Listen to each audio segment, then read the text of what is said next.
Dan Olds here, and this is the official bracketology seeding webcast for the ISC21 Student Cluster Competition. Welcome.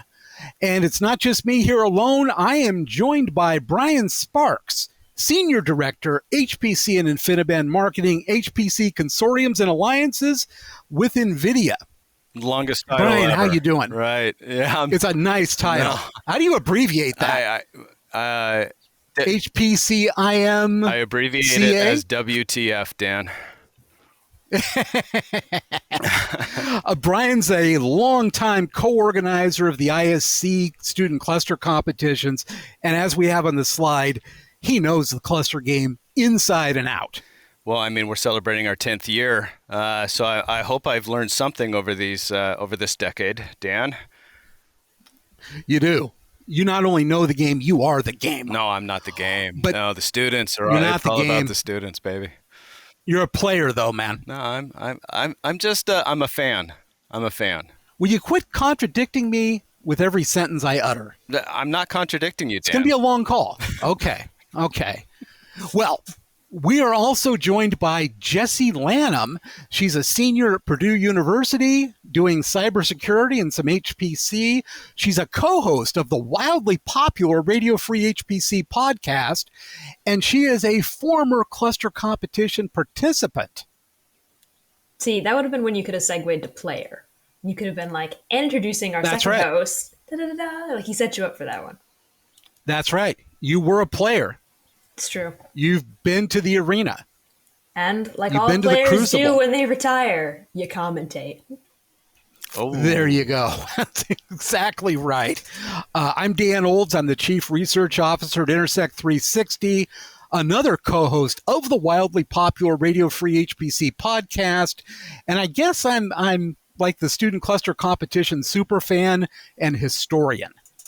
So let's talk a little bit about what the student cluster competition is and how it's going to work this year. And Brian, you can give a little color on this, but all competitors are going to use nodes on the same two supercomputers, but these supercomputers are different, right? That's right. So last year, when we moved to a virtual experience, we just used the National Supercomputing Center of Singapore's single supercomputer. This time, the students have an opportunity of joining on the University of Toronto SciNet supercomputer. And yeah, it's a different configuration. One has GPUs, one doesn't. So let's see how that plays out, right? Yeah. And some of the applications don't really use, or they're not allowed to use GPUs, right? Correct. So we've separated out the applications where we know, at least for the time being, where they run best or potentially can run best. So this is kind of old school in a way. When you say old school, define old school. Kicking it back to pre-2010 cluster competition when no one used GPUs. Right. Okay. Now I got you. Yeah. So, and since 2010, all we've seen is that LinPack benchmark just skyrocket for the student cluster competitions. Right. That's true. It did take them a year or two to get the hang of it, but then it just rocketed up. And that piece I kind of miss with the virtual, because I know we are all not supposed to really care about LinPack so much, but it is a nice number to just see that just how much power can be popped in what's essentially 4 to 8 nodes, right? Be able to stay under that power envelope. So I miss that aspect of it being live. I know. Amongst other things. There's a lot of reasons why we miss the live component. But yeah, I mean, now it'll be back. It definitely will be back. But now we're on a level playing field again. And yeah, we'll see kind of what works well for some students on the GPU side, since they've had over, I guess, 10 years working with GPUs. Do they care about the CPU anymore? I'm being facetious. Well, they're going to have to. But yeah, they're going to have to. And that's some real, again, old school hardcore tuning when you start working with a bunch of cores and getting everything sorted out there, as opposed to just slapping a CUDA instance on and letting it roll. Mm-hmm. Mm-hmm. Well, you have InfiniBand in there, so you're going to have to understand some of the GPU direct components to be able to play nice or play really super well with the GPUs. Obviously, you don't need to worry That's about true. that part with the CPU only cluster. Now, the benchmarks they're going to be running are HPCG, LINPACK, and HPCC. And they're going to have 4 applications: WRF, weather forecasting, GPAW. I think that has something to do with dogs. I'm not sure. MHM2, lamps, and a coding challenge. A fun note, Lamps and Warfare my always the son, when he was classics. a little boy, called his grandpa GPA. So, yeah, I think that one's for him. Okay, then. Well, there's going to be more details coming out about those applications in articles and stuff like that. Let's talk a little bit about the seeding. We have 13 teams, and we're going to be seeding them from 13 all the way to the top seed. The seeds were decided by a special committee of cluster competition authorities. Seeds were based on team experience, awards, and how the committee members were feeling on that particular day. The seedings have no impact on competition scores, standings, or really anything else. It's just kind of fun to do. Now, I may disagree a little bit on some of that seeding, and we can go into that as we move along. Let's do that. But let's talk first, before we get into the seedings, a little bit about the representation here. We have 13 teams. Right? We have 7, representing 7 regions and/or countries. Yep. And one of the great things that's been happening over the number of years is that the ISC Student Cluster Competition is really starting to filter in the best of the best. So we're seeing these worldwide competitions happening where the top 1 or 2 seeds from that competition go on to join us here at ISC SEC. So that's exactly right. So we're really seeing that's some a good point. Super top talent here. And I'm looking forward to seeing what's going to happen here with the UK because, and we can get into where they stand in. But, I mean, now you've had their own regional tournament in the UK. And so we have the best of the best coming from them. And the same with Singapore. Of the 13 teams, 7 of these teams are formal. Of the 13 teams, 7 of these teams are former gold medal winners. 7 of them. More than half have won a major championship. We're not talking about the in-country stuff, although that's great. But 7 of these teams have won at least 1 gold medal, some of them up to 10 gold medals. Right, and obviously these aren't the same students. They aren't the same students in most cases. Yep, definitely still have the same students in there. So you are. This is going to be a fight, for sure. Or as Jessi just said, bloodbath, right? Correct. And exactly, bloodbath is a good term. And I want to throw this out to Jessi because you've been involved with the student cluster competition before, right? And remind me again what team you were on. I was on Purdue's team. Right. That's what I was. That's we what I thought. were pretty much rock bottom, Brian and Dan. Yep, I'm aware. Yeah. Okay, and so when I say bloodbath, I come from the ankle biting community. I know how it goes. So maybe bottom feeder. Maybe you can provide me some insight on this, Jessi. There's one country / region that's missing, and it's been missing for at least 2 or 3 years, and that's United States / North America not participating again at the ISC SEC. And, what the hell, Jessi? I know. And from your standpoint, Jessi, now I've heard some of the reasonings behind it, right? And some of them are very legitimate. One being it's a kind of around the finals, right? Student finals here in the U.S. The other is that when it was a live component at ISC, travel was an issue. Money is an issue, and it's much easier than to just focus on the competition at supercomputing, which is more local. Now, you have a virtual conference, and it's been known for all this time. You don't have that excuse. Why would students? Where are we failing? That's what I want to know. How can we get the U.S. back involved here? Because I feel like it's kind of embarrassing. It is. It is. My patriotism is wounded. And honestly, this maybe is not like the best of takes, but I think the only solution is to stick in a good American term, a cattle prod, to some of the undergraduate United States teams and saying, hey, where are you guys? You said you were good. You said you'd show up at SC. Why aren't you at ISC? We could use some representation. Absolutely. And I look at it the standpoint of a jumping off point for their career. I mean, people have been using the competition to really be able to show their skill sets to the HPC community. And, at ISC, we're very lucky in terms of working very closely with the organizers to be able to put them right in front on stage in front of the entire audience in the closing ceremony. I mean, these students are recognized. We have career fairs put together. We have them working with vendors for their clusters. They're getting to know people within the community. Why would you not take this step? I mean, if I were a student, if I had the choice of either taking my finals or getting a leg up on starting my career, I'd probably go for the career standpoint if this is something I want to get into. I would negotiate my finals with the professors. That's Absolutely. exactly what I would do, Dan. Yeah. And so I guess it's one of those things where it's like, this is something that I would have given an arm and a leg to do if I had the opportunity. And so it is really fascinating to see the fact that no United States kids get the opportunity, which is, as we've talked about extensively, pretty depressing. I think it's a big miss, Brian. And I think it's something that we've had a couple Twitter conversations, Dan, with the HPC guru, right? In terms of how do we get these? How do you motivate them? Yeah, what do we need to do? And that's. Tell you what, though, Brian, on my Winter Classic competition next year, I think that the returning teams are going to be in pretty good shape, and maybe the best team from that would be up for competing at ISC. So maybe Dan's fixing this for us. Dan's the fixer.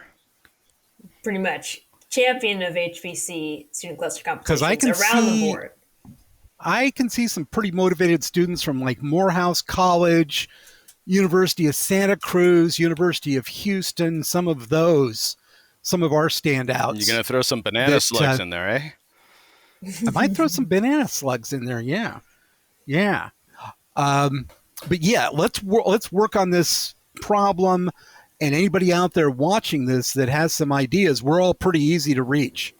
Right. Yeah. Please. So please let us know. Please, Brian at hpcadvisorycouncil.com. I want more students involved. This is not for any reason of us getting an application and saying no to it. This is us just not getting an application from any U.S. team. And I feel it's a big miss.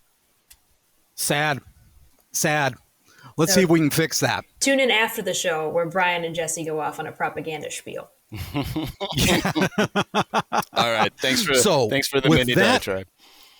Glad we had it. With that, let's fill in this bracket. This is a Sweet 13. First team, John Jiaotong University from China. They have dubbed themselves Team Cyberpunk 6031. Mm-hmm. I don't know what that means. I was going to say, is there a meaning on this? I got a feeling it's probably pretty scary, whatever it is. I'm intimidated already. They've never competed in a cluster competition before, so they have a record of 0 competition, 0 gold, 0 silver, 0 bronze. But they are your 13th seed simply because we don't know anything about them. So I was just going to ask what your reasoning behind that was, and that does make sense in terms of the little to no information we have. I'm concerned in terms of the name Cyberpunk because we know what a crap that game was when it came out, all the hype, and it just blew up in everyone's face. Is that what's going to happen to this team? I'm still looking for the hype, but when I'm looking at the team members and kind of what they've been doing for these past few years, they've been working on the main Chinese supercomputers for quite an amount of time. I mean, you have some that have been working on Tianhe 2 and even on the Tianhe 3 prototype. Really? Yeah, all of them have been we're throwing the seeding out from the very beginning. These that's why I said from the beginning, I don't agree. I think even though this team is brand new, there's something up here. You think they're players? Absolutely. Absolutely. We That do would have have been good data now, information. and it's a That would have been good bombshell. information. Would have been good information for the committee to have, Brian. All of this was available in our in our cluster resource file and folders for all the teams, Dan. But that's okay. I do the research. You just commentate. So we don't have to. So I'll just be the pretty face. Our metrics, man. Okay, moving on. Let's go to the 12th seed. That is Team CIUK from the UK.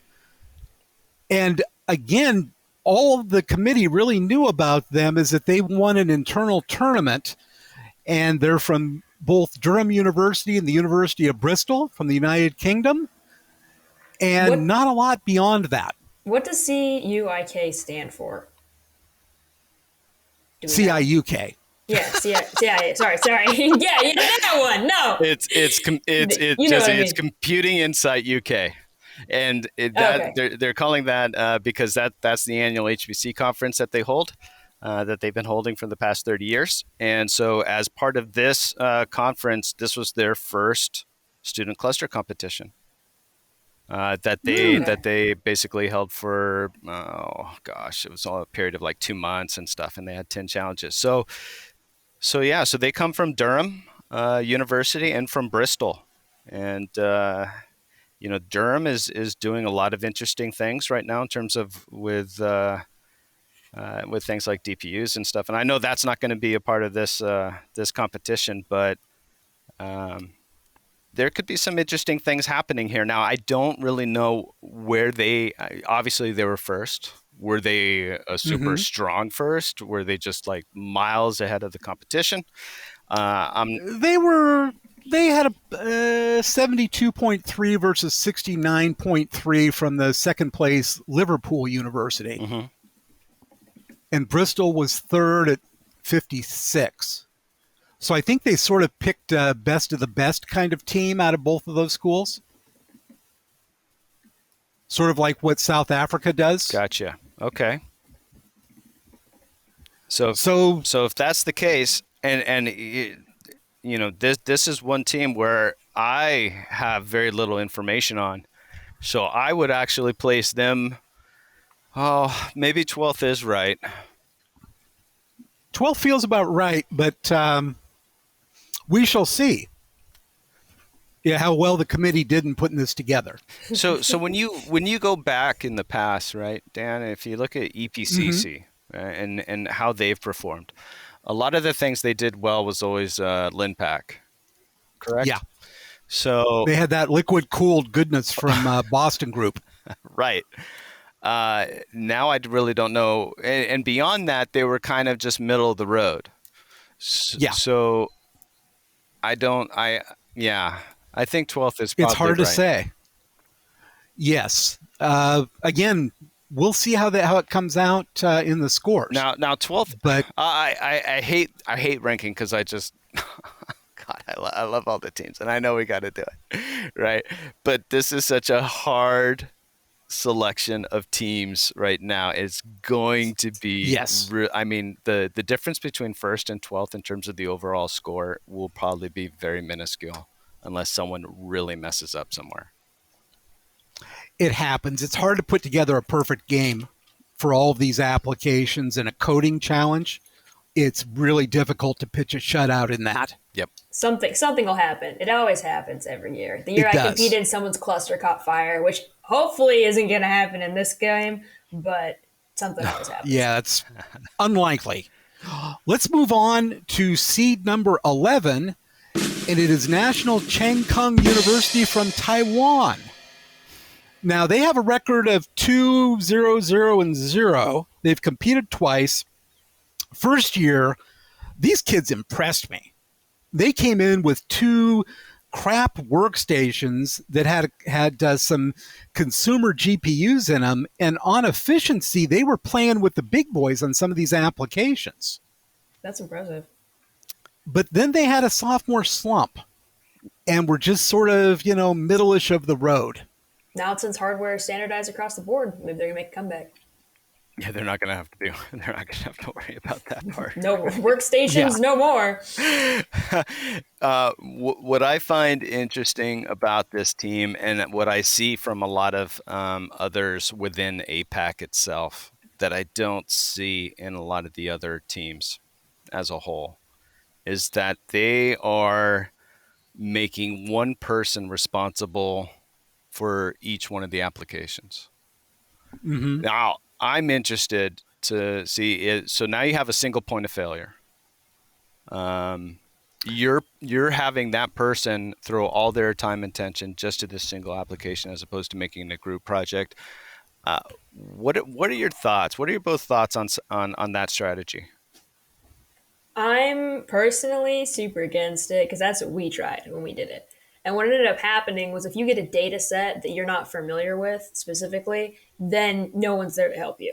If you get some sort of error that you're not familiar with, no one's there to help you. So the offset of, hey, I can spend all my time, I can dedicate all my time to working on one application is, well, I'm it. I'm the one man hit team. What I'm in favor of, I've seen kind of all of the above approaches throughout the past 11 years. What I think works best is to have one person as the lead on each application, but have another person working with them as a backup. That's what I would agree And with. then that person is also the lead on a different application. So that you get some redundancy there. And you don't want to work in a silo all alone on these things. They can be pretty daunting. And I think having two people, one of them fully responsible for it and the other one partially responsible for it, is the best way to go. They can collaborate. Mm-hmm. Yeah, I tend to agree. We'll see how it goes for them. Right, and like I said, this is something that I just sort of noticed in a lot of the APAC teams doing this approach. So we'll see how that plays out. Well, let's see how the next seed plays out. Where are we at? We're at seed number 10. This is a team we know and love. UPC Spain coming in at 10. Now, there's some caveats on this one with the 10th place. This is a strong team. These are smart kids, and they've got some great coaches. In fact, they typically come in with as many coaches as students, all from the Barcelona Supercomputing Center. No slouches. But the Achilles heel, they are ARM, deeply in love with ARM. Mm-hmm. And they have been for a long time. This team was the first team many years ago to start playing around with ARM, right? Yes. And now what is everyone talking about in HPC? ARM. So that's interesting. So they're ahead of the game in HPC as a whole, but they just got shanked because standardized hardware. Because welcome to x86 still, guys. Yeah, so I think they'll still be doing okay. I think where they're going to be very successful is their social media team's on point, and they're going to get the the fans, the fan favorite award. They've notched a couple of those. The thing is, this is like a COVID curse, because right after NVIDIA announced that they're going to support ARM with CUDA, COVID hit. Because when NVIDIA announced that, these kids were jumping up and down because suddenly they could now use real GPUs with their ARM systems. Right. But no. COVID comes around, and we've had virtual competitions ever since. Right. So we told them to hang up the cluster for a while and just log into Singapore's x86-based one. So, yeah. They're ahead in the HPC general market, but again, not unfortunately for the cluster competition individually. But I got to tell you, if we were doing this on-prem, and if they had their own hardware and the GPUs, I think I'd put them in the top 5 or so. Yeah, definitely. They're that strong. To watch. Okay, let's take a look at the 9th seed. That is University of Heidelberg from the almost host country of Germany. Heidelberg's an interesting team, Brian. They've competed for 3 competitions. This will be their 4th, and just kind of been middle of the pack. I think I think I think ISC would really like the German teams to step up a little bit more. Um, Still waiting for that dominant team to kind of make at least a little. Just talking about national pride, right? For the U.S. to be involved, I think the ISC team would like at least a little more German teams winning or being in somewhere in the top Top three, echelon. right? Yeah, you got to represent Europe. Yeah. It just hasn't happened. And FAU used to be sort of that role. They're the German team that got the closest to the top. Right. And I believe they took home a Linpack award or two. But it would be good to see the home folks climb a little higher. Yeah, I wish I could say more about this team. I really don't know what's going to happen here. Where did they place last year? Lower middle, maybe. And how many students are returning? Or is this a brand new set? There's at least 2 students returning that I recognize. Mm-hmm. Yeah, that's what I thought. Sometimes I think it's fair to put them middle still. We'll see though. I think their logo, the Heidel Bears, I think that's a little cuter than not only flop. So yeah, I agree on the seating to be just a little higher, just on the logo. Okay. Well, let's take a look at the next seed up and see if you still agree. Okay.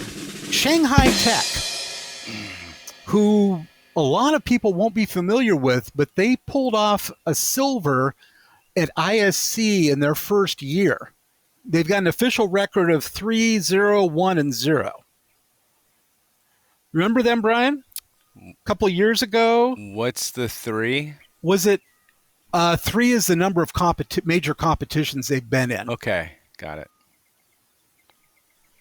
And if I remember right, I think it was ISC where they pulled off a second place. I thought it was ASC. Or was it? It was ASC. You know what? You could be right. Yeah, you're right. ASC 18. Nicely done. Good catch. And ASC's no joke. But then they kind of had they went to ISC after that. Didn't really distinguish themselves there. So we'll see what happens. And they didn't compete in ASC this year. No. So no, they were not there. They could be back for revenge at ISC. So I think the team members for here, I think they're really focused in terms of NLP and machine learning. I think that's where their main core is on. So I think for those apps they're going to be okay on. I think for the others they may struggle. I don't know what their familiarity is for those, but just I'm not sure either. And actually, there's a little mistake here. This will be their record is 4-0-1-0. They competed at SC for 2 years and didn't really do a whole lot there, middle of the pack there. Okay. So I think it's appropriate where you stand them. I don't have any. I'm not going to debate that.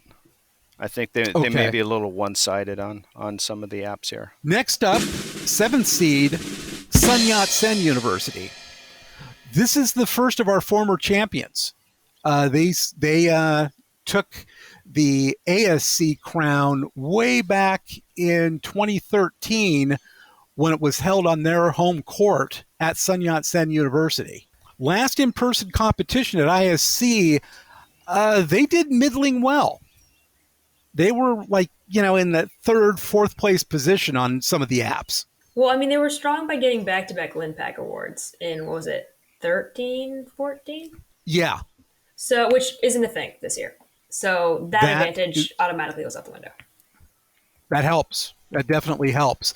One of the things I kept doing to them at ISC19 was going over to them, asking what their results were for something. They'd throw out a number, and I would say, well, gosh, Tsinghua did it in half the time. That's weird.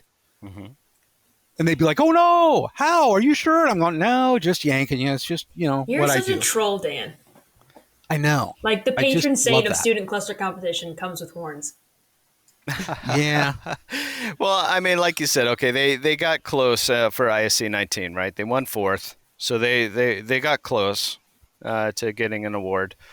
They did win third at ASC for both 19, 20, and 21. So they are very capable of getting to a bronze. They're shown that. Now, can they move that to silver or gold?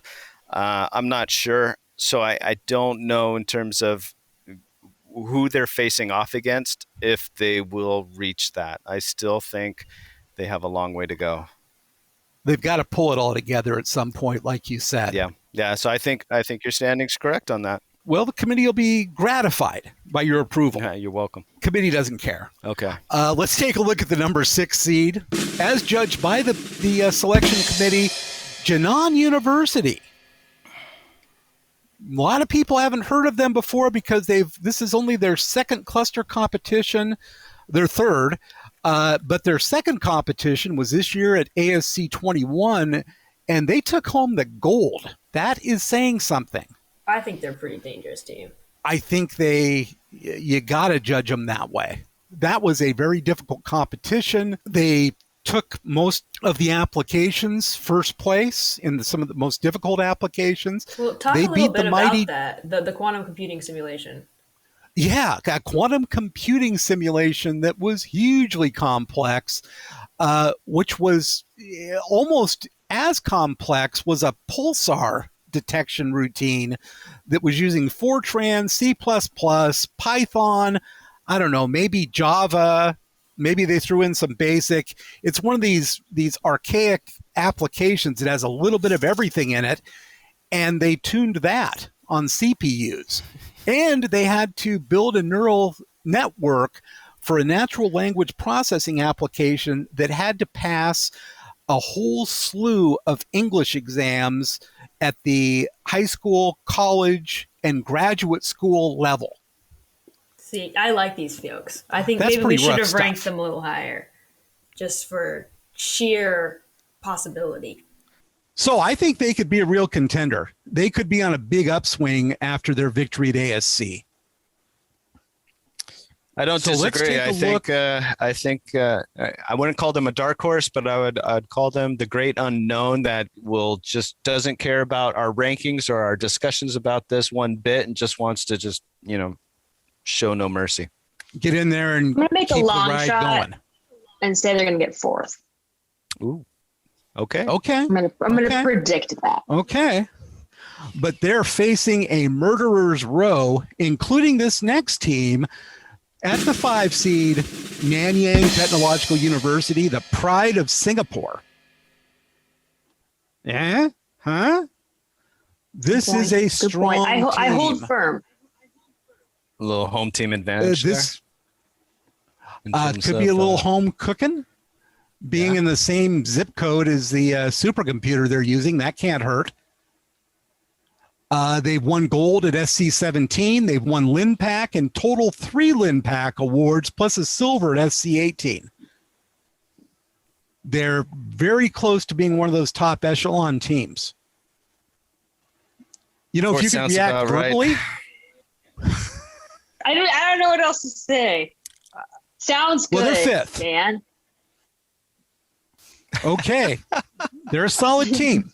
And I agree with those facts and figures. Thank you. I'm thinking about the studio. I'm thinking about the steak right now that Jessi's about to cook up there. That's got me a little distracted. Yeah. Let's get into the top 4 now. Okay. Top 4. At number 4, University in Science and Technology of China, which kind of surprised some people that they were pulled in number 4, a little bit of a dark horse, but they were a very strong team back in the day, but they've been out of circulation for a couple of years. Right. Do we know why? They just they disappeared for a couple of years. They just that's a really good question. Growing stronger. Radical rebuilding, perhaps? Could be, you get to the gym for a couple of years. You don't want to come out till you got that, till you feel comfortable. Till you're back in the yourself. form. Maybe a coaching change. I don't know. I don't know the reasons behind it, but I do know that they've certainly come back strong. I think that they will. Absolutely. That's what the What was committee it? thinks. Okay. Fourth seed. 4th seed. So let's Okay. climb the ladder now. Number 3, NTHU from Taiwan. Now this is a tough team. They're always a really strong team. Very strong, very well coached. They know what they're doing. They just came off of winning the gold at ASC in the virtual division. So they topped 7 other teams there. And they've been doing this for a long time. And They it's were at the very first in same 2007. team, right? Same team that won gold just now. They won gold in the virtual side of it, Right. running all those applications we talked about before. And we're going to say third. You're going to say third. Third. There's only 2 teams they could be behind. Let's take a look at And those are. Let's go to number 2. Let's take a look at. I think we may want to talk about the final 3 as a whole. I think we do. Number 2, Tsinghua University from China, the most dominant and experienced team. However, they have not been quite as dominant in the last few competitions. They finished second at ASC. I believe they won SC, but they didn't win ISC, did they? I mean, this is the team that Dan, you are the super computing cluster competition historian. You should know that answer. I should have that at Does my anyone fingertips. else drive around town with SCC and their license plate name? Because I don't think so. Do you have one? I have a license plate for my car I just got that says HPC-SCC on it. See, that's what I'm telling you. He is the legend right here. I am pretty important, yeah. Is that being a legend or is that Being a little obsessed. We can debate therapy costs later, Brian. But it's hard to argue against Tsinghua. But someone might. I might, because they've fallen down a little bit in the last few competitions. Little bit. And who do you think is going to beat them and take it all, Dan? There's only one team There's left. only remaining. one team left. Dun dun dun. Here we go. It is CHPC from South Africa. CHPC. Now, here's an interesting fact, Brian, since you're so close to the ISC competition. CHPC has won gold 4 times at ISC. Tsinghua has won gold 4 times at ISC. This one's going to decide it one way or another. Okay, so has South Africa ever won bronze at ISC? Yes, one time. They have. One time. They've never failed to be in the top 3. Chance. There are 8 competitions, 4 golds, 3 silvers, and 1 bronze. Tsinghua, I like the odds for CHPC. I'm gonna bet for them for first. They're tough. Tsinghua, 22 competitions, 10 golds, 5 silvers, and 2 bronze. But their records at ISC are virtually identical, at least in terms of gold medals. True. Again, CHPC's got to represent. They're the only country from Africa here, so they gotta come swinging. They've always done well, And they're always a new team too. I mean, it's true, and they're always a team based upon the best of the best from their winter competition in December during the CHPC conference. So yeah, this is the lead students, David McLeod, who's the student advisor over there, Or as he pronounces it, McLeod. I'm sorry, I couldn't help that. Well, he's done a tremendous job. He knows the ins and outs of the competitions. He's been doing this for a long time, so he can advise these new students as they come about. He looks at the numbers too. Right. He analyzes the numbers. Good coaching is vital. He's a Svengali when it comes to coaching. Mm-hmm. And they bring these kids from really knowing nothing in a year. And you got to give Dell credit too. Dell supports this team.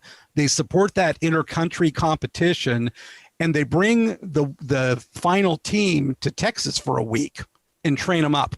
Oh, dang. Okay. Yeah. And they also consult with them on the in-person competitions on what kind of cluster they're going to use, and they spec it out with the teams. Talk about the pros and cons. That's the type of mentorship and coaching that we're love. Yes, that's what I would love to see from every vendor. Man, if every vendor did that, we would have phenomenal people going into HPC. Oh, yeah.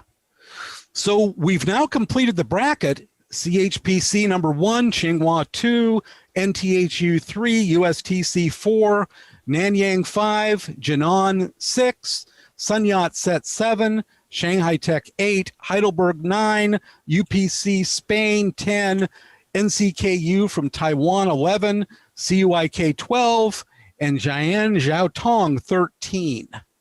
So I think, gosh, what a great selection of teams. What a great representation. I don't know how CHPC is going to do this year. I'm going to just throw this out there. I'm not going to call this one student out right now. You know who you are.